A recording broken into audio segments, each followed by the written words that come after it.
बिस्मिल्लाहिर्रहमानिर्रहीम।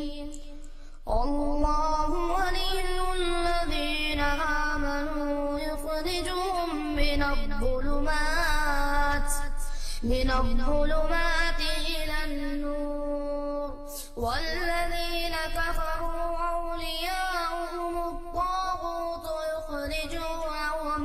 युख़रिजूनहुम मिनन्नूरि इलज़्ज़ुलुमात उलाइका अस्हाबुन्नार हुम फ़ीहा ख़ालिदून। अस्सलामु अलैकुम वरहमतुल्लाहि वबरकातुहू। अल्हम्दुलिल्लाहि रब्बिल आलमीन वस्सलातु वस्सलामु अला सय्यिदिल अंबिया'i वल मुरसलीन व अला आलिहि व सहबिहि अजमईन, अम्मा बाद। मोहतरम हाज़रीन, सीरत सहाबा में आज हम छठे सहाबी की सीरत आपके सामने बयान करने जा रहे हैं। हज़रत सईद बिन ज़ैद, आप भी अशरे मुबश्शरा में से हैं, उन 10 सहाबा में से हैं जिनको अल्लाह के नबी सल्लल्लाहु अलैहि वसल्लम ने नाम लेकर के जन्नती होने की बशारत सुनाई। हज़रत सईद बिन ज़ैद का ताल्लुक़ कबीले कुरैश के मशहूर ख़ानदान बनी अदी से था। आप हज़रत उमर फ़ारूक के चचाज़ाद भाई भी हैं और उनके बहनोई भी हैं। हज़रत उमर की बहन फ़ातिमा बिनत ख़त्ताब आपके निकाह में थी। हज़रत सईद बिन ज़ैद नबूवत से, अल्लाह के नबी सल्लल्लाहु अलैहि वसल्लम की नबूवत से तकरीबन 11 या 12 साल पहले पैदा हुए। आपके जो वालिद थे ज़ैद बिन अम्र, उनके अंदर ये ख़ास बात थी कि वो दौरे जाहिलियत में भी बुत परस्ती नहीं करते थे। वो हज़रत इब्राहीम के दीन पर थे। न तो वो बुत परस्ती करते थे, न बुतों का चढ़ावा खाते थे, न बुतों के नाम पर ज़बह किया हुआ जानवर खाते थे। एक मरतबा वो दीन हक़ की तलाश में, सच्चे दीन की तलाश में निकले थे और यहूदियों के उलमा से भी वो मिले, ईसाइयों के उलमा से भी मिले और इस नतीजे पर पहुँचे कि उस वक्त जो सही दीन है वो हज़रत इब्राहीम का दीन है, जिसको दीन हनीफ़ कहा जाता है। तो वो हज़रत इब्राहीम के दीन को फॉलो करते थे, दीन हनीफ़ को फॉलो करते थे। इसी तरीके से ज़िंदा जिन लड़कियों को ज़मीन में ज़िंदा गाड़ दिया जाता था, दफन कर दिया जाता था, तो जब कोई बाप अपनी बेटी को ज़िंदा ज़मीन में दफन करने के लिए जब जाने लगता था और हज़रत सईद के वालिद की जब नज़र पड़ती थी तो वो उसके वालिद से उस बच्ची को ले लेते थे और फिर उसकी परवरिश करते थे। और बच्ची जब बड़ी हो जाती थी तो अगर उसका बाप चाहता तो उसको वापस ले लेता, वरना उसकी सारी जिम्मेदारी हज़रत सईद के जो वालिद थे वो उठाया करते थे। तो ये ऐसे बाप के बेटे थे हज़रत सईद बिन ज़ैद। और आप बिल्कुल शुरुआत में इस्लाम लाए। 13 लोगों के बाद, अल्लाह के नबी सल्लल्लाहु अलैहि वसल्लम के ऊपर 13 लोगों के बाद ईमान आप लाए। और अभी अल्लाह के नबी सल्लल्लाहु अलैहि वसल्लम का बिल्कुल इब्तिदाई दौर था। अभी आप हज़रत अरकम के घर में आपने अपनी दावती जो कोशिशें थी उसका सेंटर अभी हज़रत अरकम के घर को नहीं बनाया था, उसके पहले ही हज़रत सईद इस्लाम ले आए थे। और जब ये इस्लाम लाए थे तो इनकी अहलिया, इनकी वाइफ, इनकी बीवी हज़रत फ़ातिमा बिनत ख़त्ताब, हज़रत उमर की बहन, वो भी ईमान ले आई थी। और ये दोनों मियाँ बीवी ईमान लाने के बावजूद हज़रत उमर से छुपाते थे, क्योंकि हज़रत उमर अभी इस्लाम नहीं लाए थे और हज़रत उमर बहुत सख्त मुखालिफ थे इस्लाम के। बल्कि हज़रत सईद कहते हैं कि मुझे हज़रत उमर ने कई मरतबा टॉर्चर किया, मुझे तकलीफ़ पहुँचाई, बहुत सताया। लेकिन बहरहाल फिर अल्लाह ताला ने हज़रत उमर के सीने को हिदायत के लिए खोला और उनके ईमान लाने के बाद इन दोनों मियाँ बीवी को और ताकत मिल गई और इनको सहारा मिल गया। हज़रत सईद बिन ज़ैद रज़ी अल्लाह ताला अन्हु हबशा की तरफ हिजरत करने वाले सहाबा में शामिल नहीं थे, क्योंकि हबशा की तरफ उन सहाबा ने हिजरत की थी जो मक्के के अंदर बहुत मज़लूम थे और जिनके सपोर्ट में कोई नहीं था। क्योंकि हज़रत सईद का जो ख़ानदान था ये मक्के का बड़ा ख़ानदान था और फिर उस ख़ानदान के बड़े लोगों में हज़रत सईद थे, तो किसी की हिम्मत नहीं थी कि इनके ऊपर कोई हाथ उठा सके। तो इसलिए हज़रत सईद को हबशा जाने की ज़रूरत नहीं पड़ी। लेकिन जब मदीना जाने का हुक्म आया तो हज़रत उमर रज़ी अल्लाह ताला अन्हु जब खुलेआम और पूरे मक्का वालों को चैलेंज करते हुए जब मदीना की तरफ हिजरत करते हैं तो हज़रत उमर के साथ साथ उनकी बहन और बहनोई भी हज़रत सईद बिन ज़ैद और उनकी अहलिया भी मदीना की तरफ हिजरत करते हैं। मदीना पहुँचने के बाद हज़रत सईद का भाईचारा अल्लाह के रसूल सल्लल्लाहु अलैहि वसल्लम हज़रत राफ़े बिन मालिक के साथ करते हैं।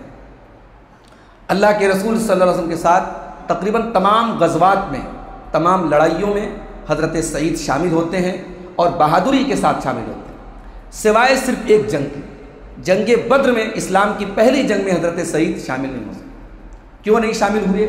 उसकी वजह ये थी कि जंग बद्र के पहले अल्लाह के नबी ने हज़रत तलहा को और हज़रत सईद को, इन दोनों लोगों को उस काफ़िले का पता लगाने के लिए भेजा था जो काफ़िला हज़रत अबू सुफियान लेकर के मुल्क शाम से मक्का की तरफ जा रहे थे। तो ये लोग उस काफ़िले का पता लगाने के लिए मदीना से निकल पड़े और बाद में जब जंग बद्र के हालात पैदा हो गए तो जब तक ये लोग वापस मदीना पहुँचते तब तक अल्लाह के नबी सल्लल्लाहु अलैहि वसल्लम बद्र के लिए निकल चुके थे। और जिस दिन ये लोग मदीना पहुँचे उसी दिन बद्र की लड़ाई हुई, 17 रमज़ान। तो जब बद्र के मैदान से अल्लाह के नबी जब वापस आए मदीना तो इन दोनों ने बड़े अफसोस का इजहार किया कि इस अजीम जंग में, इस्लाम की पहली जंग में हम शामिल नहीं हो सके। तो अल्लाह के नबी ने फरमाया कि नहीं, आप लोग मेरे हुक्म पर गए थे तो इंशाअल्लाह आप लोगों को जंग बद्र में शरीक होने वालों के बराबर हिस्सा मिलेगा। अल्लाह के नबी ने जंग बद्र का हिस्सा भी दिया और जब हज़रत सईद ने कहा वह अजरी, अय अल्लाह के नबी मेरा अज्र, मेरा सवाब भी मुझे मिलेगा, तो आपने फरमाया वह अज्र का तुम्हें सवाब भी मिलेगा। तो ये हज़रत सईद की ख़ास बात है कि बद्र में शामिल ना होने के बावजूद चूँकि नबी के हुक्म पर वो शामिल नहीं हुए थे इसलिए उनको सवाब भी मिलेगा। हज़रत सईद रज़ी अल्लाह तआला अन्हु कहते हैं कि वल्लाहि लमशहदुन शहीदहु अहदुकुम मअ रसूलिल्लाहि सल्लल्लाहु अलैहि वसल्लम तगब्बर फीहि वजहु। अल्लाह की कसम, रसूलुल्लाह के साथ तुम में से जो किसी जंग में शामिल हुआ और उसका चेहरा गर्द गुबार से, मिट्टी से, धूल से अट गया, गंदा हो गया और धूल मिट्टी में पड़ गया, अफज़लु मिन उम्रि अहदिकुम, पूरी ज़िंदगी की कमाई से बेहतर है नबी के साथ अगर एक पल भी तुम लोगों ने किसी जंग में शिरकत की। अगरचे हज़रत नूह अलैहिस्सलाम की उम्र किसी को दे दी जाए मगर वो फजीलत नहीं मिल सकती जो नबी के साथ इस मैदान जिहाद में शिरकत की जो फजीलत है। अल्लाह के रसूल सल्लल्लाहु अलैहि वसल्लम की वफ़ात के बाद खुलफ़ाए राशिदीन के दौर में भी हज़रत सईद रज़ी अल्लाह तआला अन्हु इस्लाम के लिए लड़ते रहे। मुल्क शाम की तरफ जो फ़ौजें भेजी गई उन फ़ौजों में हज़रत सईद बिन ज़ैद एक आम सिपाही की हैसियत से शामिल हुए। ख़ास तौर से जंग यरमूक में जो बड़ी अहम जंग थी और ईरानियों के ख़िलाफ़ लड़ी गई थी, उस जंग में हज़रत सईद बिन ज़ैद यानी कमांडर्स में से थे, जो फ़ौज के जो आला सिपाही थे उन लोगों में से थे और बड़ा अहम रोल था जंग यरमूक में हज़रत सईद बिन ज़ैद का। इसी तरीके से मुल्क शाम के सबसे मशहूर शहर दमिश्क को फ़तह करने में हज़रत सईद का बड़ा रोल था। हज़रत उमर फ़ारूक जब दुनिया से जाने लगे तो 6 लोगों की कमेटी बनाई। ये 6 लोग कौन थे?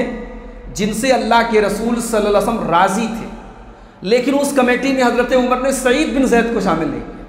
हालांकि वो भी अशरे मुबशरा में से थे, मगर हज़रत उमर का तक़वा ये था कि अब मैंने खिलाफत कर ली, अब मेरी ख़ानदान का, मेरे रिश्तेदारी का कोई आदमी इसमें हिस्सा नहीं लेगा। तो चूँकि हज़रत सईद हज़रत उमर के ख़ानदान के भी थे और हज़रत उमर के बहनोई भी थे, तो उस 6 लोगों की कमेटी में हज़रत उमर ने हज़रत सईद को जानबूझ करके शामिल नहीं किया। लेकिन बहरहाल जब हज़रत उस्मान गनी के हाथ पर बैत की गई तो बैत करने वालों में सबसे पहले हज़रत सईद भी शामिल थे।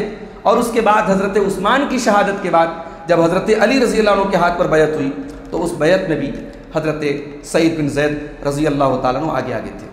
हज़रत अली के दौर में जो सहाबा में आपस में जंगें हुई, जो इख्तलाफात हुए, हज़रत सईद बिन ज़ैद उससे बिल्कुल अलग थलग थे। वो दौर उन्होंने बिल्कुल गुमनामी में गुजारा। मदीना के बाहर एक इलाका था अकीक नाम का, वो ज़िंदगी उन्होंने अकीक नाम के उस इलाके में गुजार दी और गुमनाम की हैसियत से गुजारी। फिर जब हज़रत हसन के हाथ पर, हज़रत हसन और हज़रत मुआविया के ज़रिए सुलह हो गई और हज़रत मुआविया के हाथ पर तमाम मुसलमानों ने बैत की, तो हज़रत सईद रज़ी अल्लाह तआला अन्हु ने भी बैत की और हज़रत अमीर मुआविया के दौर में भी वो इस्लाम के लिए जो जंगें होती रही उनमें शामिल होते रहे। हज़रत मुआविया के दौर में एक औरत थी जिसका नाम था उर्वा बिन्त उवैस।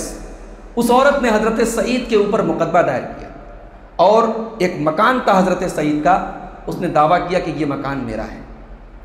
हज़रत सईद रज़ी अल्लाह तआला अन्हु ने वो मकान उसके लिए छोड़ दिया और अल्लाह से दुआ की कि अगर ये औरत झूठी है तो इस मकान के अंदर अल्लाह ताला अंधा बना करके उसी मकान को उसकी कब्र बना दी। चुनांचे हज़रत सईद की ये बद्दुआ जो है उस औरत के हक़ में अल्लाह ताला ने कबूल की और उस औरत वो औरत अंधी हो गई और एक दिन अपने उसी मकान में चलते चलते एक कुएं के अंदर वो गिर करके ख़त्म हो गई और वो घर ही उसकी कब्र बन गया। तो इस तरीके से हज़रत सईद बिन ज़ैद की बद्दुआ अल्लाह ताला ने कबूल की। हज़रत अमीर मुआविया के दौर में ज़ाहिर एक पॉलिटिकल इख्तलाफ था हज़रत मुआविया का हज़रत अली से।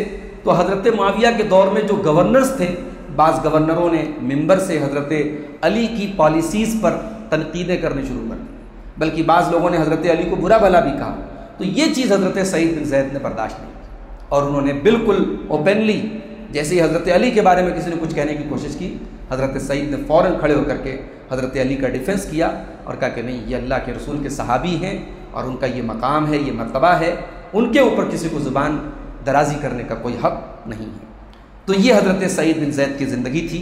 और सन 51 हिजरी में हज़रत अमीर मुआविया के दौर में आपकी वफ़ात होती है और जुमा के दिन आपकी वफ़ात होती है। आपकी जनाजे की नमाज हज़रत मुगीरा इब्न शुअबा जो उस वक्त मदीना के गवर्नर थे, उन्होंने आपकी जनाजे की नमाज़ पढ़ाई।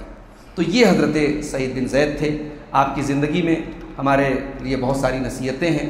आपने पूरी ज़िंदगी इस्लाम की खिदमत में, अल्लाह के रसूल की मोहब्बत में गुजारी है। अल्लाह से दुआ है रब्बुल आलमीन हम सबको हज़रत सईद से और तमाम सहाबा से मोहब्बत करने की और उनके नक्श कदम पे चलने की तौफ़ीक़ अता फ़रमाए। आमीन व आखिर दावाना अल्हम्दुलिल्लाहि रब्बिल आलमीन। और एक ज़रूरी ऐलान ये करना था कि आज बाद नमाज ज़ोहर